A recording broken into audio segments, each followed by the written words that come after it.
وبركاته. الحمد لله والصلاة والسلام على رسول الله وعلى آله وصحبه ومن والاه ولا حول ولا قوة إلا بالله. اللهم إنا نسألك علما نافعا ورزقا طيبا وعملا متقبلا. اللهم أنت ربنا فارزقنا الاستقامة وارزقنا اللهم حسن الخاتمة آمين يا رب العالمين. Melanjutkan hadis dari kitab Riyadhus Shalihin, hadis ke-54 dalam bab as-sidq.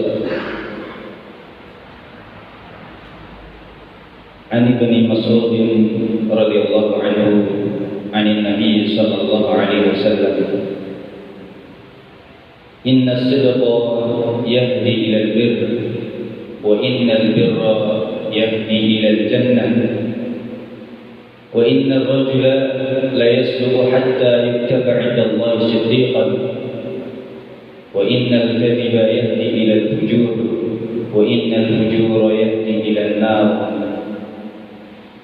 wa inna ar-rajula la yakdhibu hatta yuktaba 'inda Allah kadzaban.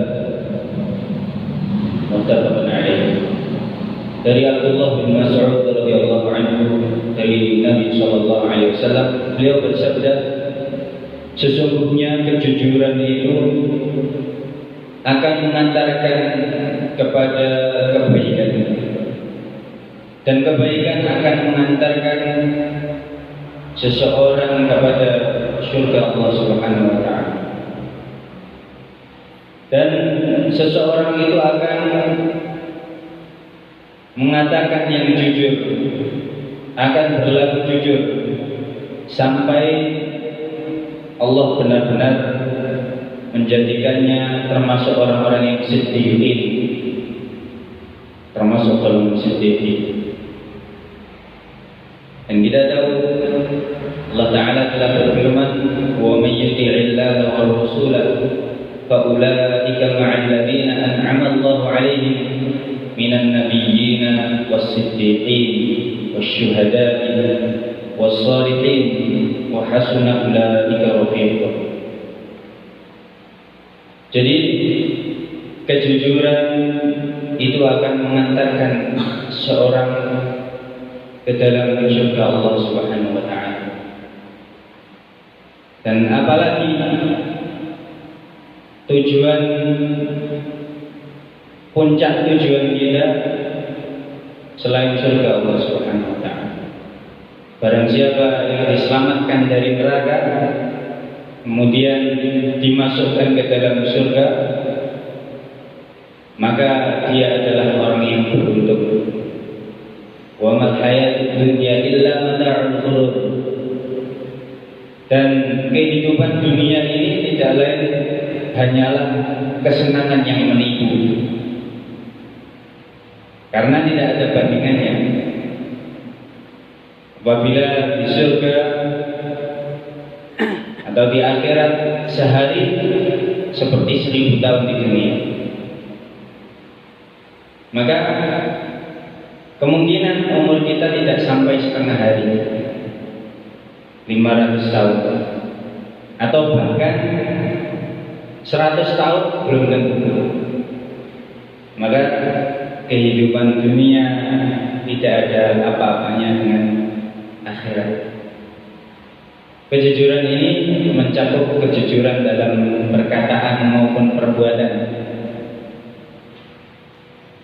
Ketika berkata, hendaknya seorang jujur mengatakan sesuai dengan fakta. Ketika bertingkah laku pun seperti itu. Jadi bertingkah laku sesuai dengan apa yang ada di hati. Maka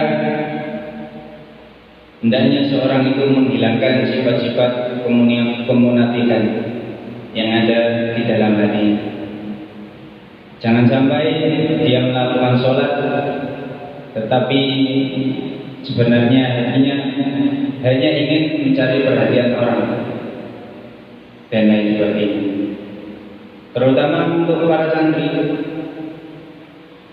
Kejujuran itu dimulai sejak dini.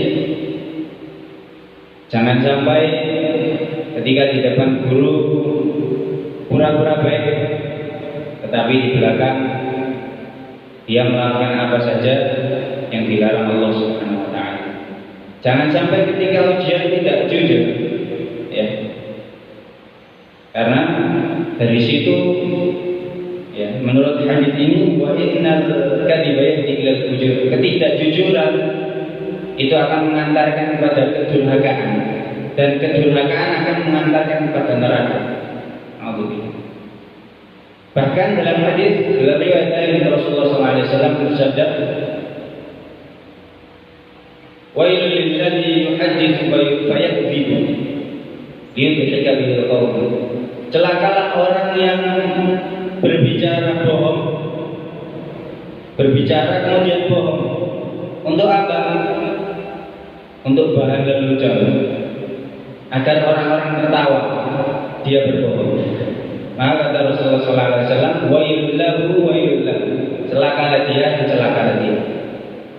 Ini untuk bercanda saja tidak boleh bohong. Apalagi untuk ujian, untuk berkelakuan baik, maka kita harus jujur. Kita harus niatkan kebaikan itu benar-benar mencari ridha Allah. Berlaku baik ketika ramai maupun sepi, ketika dilihat orang maupun ketika sendiri. Ya. Ini adalah sifat orang mukmin yang berkata jujur dan berlaku jujur. Kemudian orang yang jujur itu lama-lama akan Allah golongkan dengan as-siddiqin. As-siddiqin adalah orang-orang yang benar dan membenarkan risalah para nabi dan menjadi pembela ajaran para nabi. Sebagaimana Abu Bakar As-Siddiq, beliau mendapat gelar As-Siddiq, orang yang membenarkan Rasulullah SAW. Dan derajatnya setelah derajat para nabi. Barang siapa yang taat kepada Allah dan Rasulnya, faulaika ma'al ladzina an'ama Allahu 'alaihim, maka mereka itu bersama orang-orang yang Allah beri nikmat dari golongan para nabi. Kemudian disebutkan dari golongan siddiqin yang kedua. Baru setelah itu syuhada, orang-orang yang mati syahid. Baru setelah itu as-shalihin. Maka Abu Bakar As-Siddiq radhiyallahu anhu adalah orang terbaik dari seluruh umat Nabi Muhammad SAW. Beliau membenarkan Rasulullah SAW ketika banyak dari kalangan Quraisy yang mendustakan Rasulullah SAW. Bahkan pada kejadian Isra Mi'raj, orang-orang kafir Quraisy sangat senang karena mendengar cerita yang sangat tidak masuk akal. Bagaimana mungkin dari Masjidil Haram di Mekah ke Masjidil Aqsa di Palestina atau Baitul Maqdis ditempuh dalam semalam bolak-balik. Kemudian tidak hanya itu, kemudian naik juga ke langit, bahkan sampai ke langit 7 lebih. Ini adalah cerita yang tidak masuk akal. Maka orang-orang kafir pun sangat senang mendatangi Abu Bakar. Wahai Abu Bakar, bagaimana menurut kamu tentang cerita ini yang sangat tidak masuk akal? Kemudian diceritakan. Lalu apa yang menjadi jawaban Abu Bakar As-Siddiq radhiyallahu anhu? Beliau mengatakan,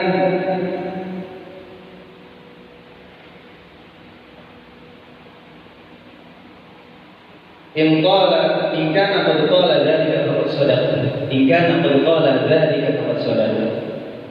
Apabila itu yang telah beliau katakan, maka beliau telah benar mengatakan hal tersebut.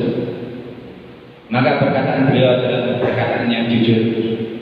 Sejak itulah Abu Bakar mendapat julukan As-Siddiq, radhiyallahu anhu. Semoga Allah jadikan kita orang-orang yang benar, orang-orang yang jujur dalam perkataan dan perbuatan kita, dan kita bisa istiqomah sehingga Allah golongkan kita termasuk orang-orang yang as-siddiqin. Amin ya rabbal alamin. Aqulu qawli hadza wa astaghfirullah li wa lakum. Subhanallah wa bihamdihi, asyhadu an la ilaha illa anta, astaghfiruka wa atubu ilaik. Wassalamu alaikum warahmatullahi wabarakatuh.